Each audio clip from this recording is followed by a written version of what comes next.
muraho ndabasuhuje.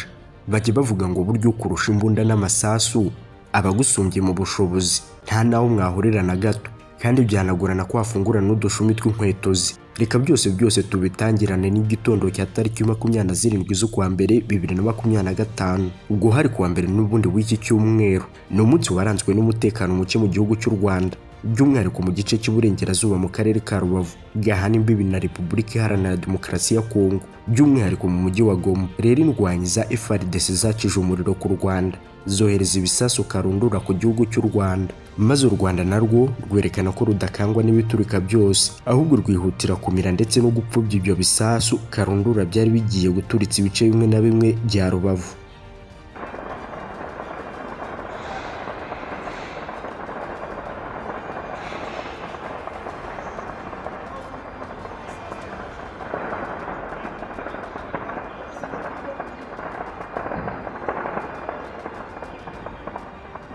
Byahise bituma umuturage yumva ko arinzwe kandi ko nta kibazo, dore ko igikorwa cyo gupfubya ibisasu kitakundaga kugaragara ndetse no kuvugwa mu Rwanda. Kubw'iki gikorwa cyakozwe rero byahaye icyizere abaturage bamwe na bamwe bari bafashe umwanzuro wo guhunga aka gace bakajya mu bindi bice by'igihugu bitandukanye, nko mu ntara zindi z'igihugu ndetse no mu mujyi wa Kigali. Byahise bituma bisubiraho kuri uwo mwanzuro rwose bari bafashe.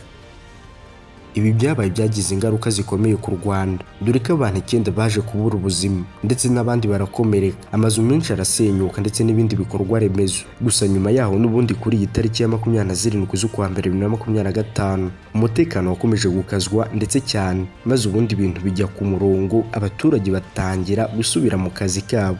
Iyi ni inkundura rwose ndetse n'imirwano kugeza na n'ubu igikomeye ndetse igikomeje. Ni intambara iri kubera mu burasirazuba bwa Repubulika Iharanira Demokarasi ya Kongo, ifite imiterere yihariye kandi ikomatanyije ubwoko bw'intambara zitandukanye, dore ko noneho amasasu ari kuvuga ubutitsa ndetse akivugana amagara y'abatari bake. Mu cyegeranyo cya none nabateguriye tugiye kuvuga ku miterere y'intambara ishyamiranyije imitwe yitwaje intwaro, by'umwihariko M23 ndetse n'ingabo za Kongo FARDC, ikigamijwe ndetse n'ikigambiro hagati yabo, ikiri gukorwa ngo intambara ngo ihagarare. Ibi byose ndetse n'ibindi byinshi nibyo tugiye kuvuga mu cyegeranyo cya none. Iyi ni Deep Media TV, ku isoko y'isomero y'ibyegeranyo byiza bigezweho, dore ko twibanda ku busesenguzi n'ubusizi mu myidagaduro, politike ndetse n'ubuzima rusange bw'abaturage. Njye wabateguriye nkaba ngiye no kubagezaho kino cyegeranyo, ni Habimana Jean de Dieu. Ikaze mwese.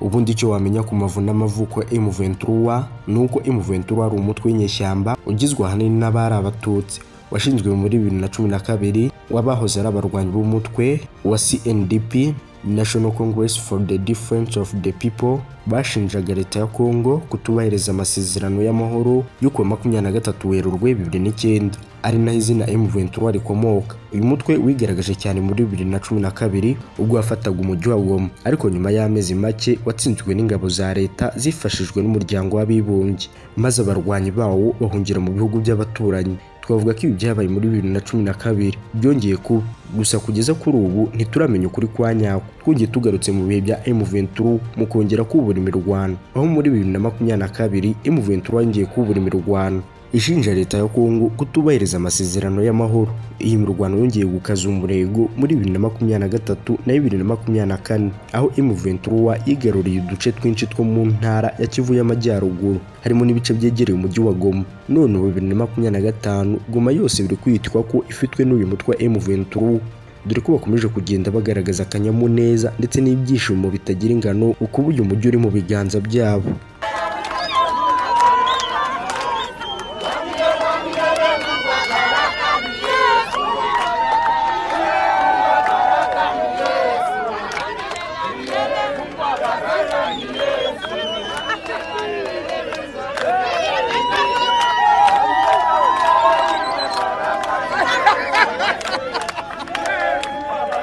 Si nibyo gusa, dore ko ku ya 28 Mutarama 2025 M23 yatangaje ko yigaruriye ikibuga cy'indege cya Goma. Hari amakuru kandi avuga ko indege ya FARDC yibasiwe n'ibitero bya M23, ibintu byateye impungenge zikomeye ku mutekano w'akarere. dore ko imirwano hagati ya M23 na FARDC iri guteza ibibazo bikomeye by'uburenganzira bwa muntu birimo ubwicanyi, gufata ku ngufu n'ubujura. Abaturage ibihumbi n'ibihumbi bahunze ingabo zabo bashaka ubuhungiro mu bice bitandukanye bya Kongo ndetse no mu bihugu by'abaturanyi, dore ko ishami ry'umuryango w'abibumbye ryita ku mpunzi ryatangaje ko hari impungenge zikomeye z'ibibazo by'ubuzima n'umutekano ku mpunzi nyinshi ziri mu nkambi zicucitse. Iyi ntambara si iri kugira ingaruka ku baturage gusa, ahubwo n'abayobozi b'umuryango w'abibumbye babaga muri iki gihugu nabo bahungiye mu Rwanda, aho bacumbikiye mu mahoteli agiye atandukanye. Ibi byabaye tariki 28 z'ukwa mbere 2025 ubwo imirwano ndetse n'intambara byagabanutse mu gace ka Goma, maze ubundi imyigaragambyo Kinshasa igakomera,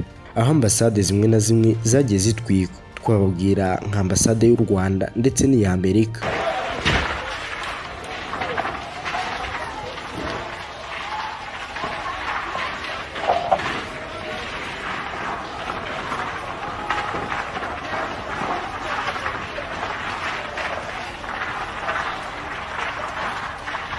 Si nibyo gusa, dore ko ku munsi w'ejo wa tariki 28 z'ukwa mbere umutwe wa M23 wabashije gufasha abashoferi bari barazengerejwe n'ingabo za Kongo FARDC, ndetse ku munsi w'ejo hari zimwe mu ngabo za FARDC zahungiye mu Rwanda. Abanyarwanda rwose ndetse n'u Rwanda muri rusange bazakirana yombi ndetse babaha umutekano usesuye.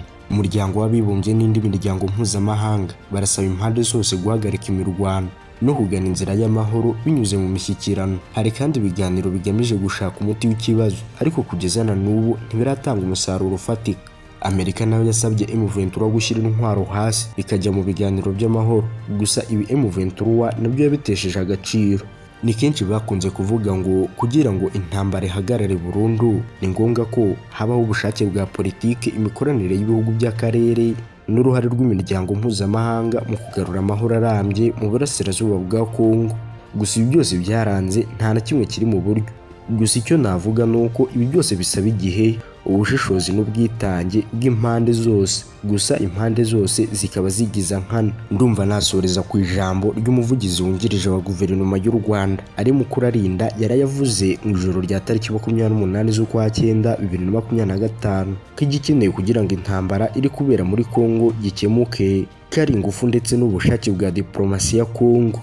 Igikorwa nk'iki ngiki cy'imirwano abantu bakajya bagakwira imishwaro bagahunga, abandi bagakomereka, abandi bakagera bate, nibwo ubona hongeye kugarukamo ingufu. Ariko mu by'ukuri nk'uko bivuze ati kanaka umuyobozi runaka, umuyobozi w'umuryango runaka arasaba ko abantu bahura, abayobozi runaka bavuganye, biragaruka kuri cya kintu twose tuvuga. Iki kibazo ntago kizakemurwa n'intambara, ikibazo kizakemurwa na diplomasi, ikibazo kizakemurwa n'ibiganiro.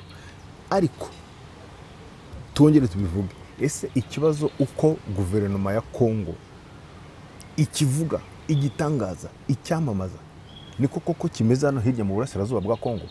Aho ngaho rero niho ingufu za diplomasi zigomba kugaragarira. Nkuko waruvuze ati ese noneho barakangutse, ese noneho baraza kubikemura cyangwa se kubera iki ubu noneho mbona bisa niho byongeyemo imbaraga mu kushaka hongeyemo imbaraga kubera yuko hari ibikorwa biba bibaye. Noneho navuga ngo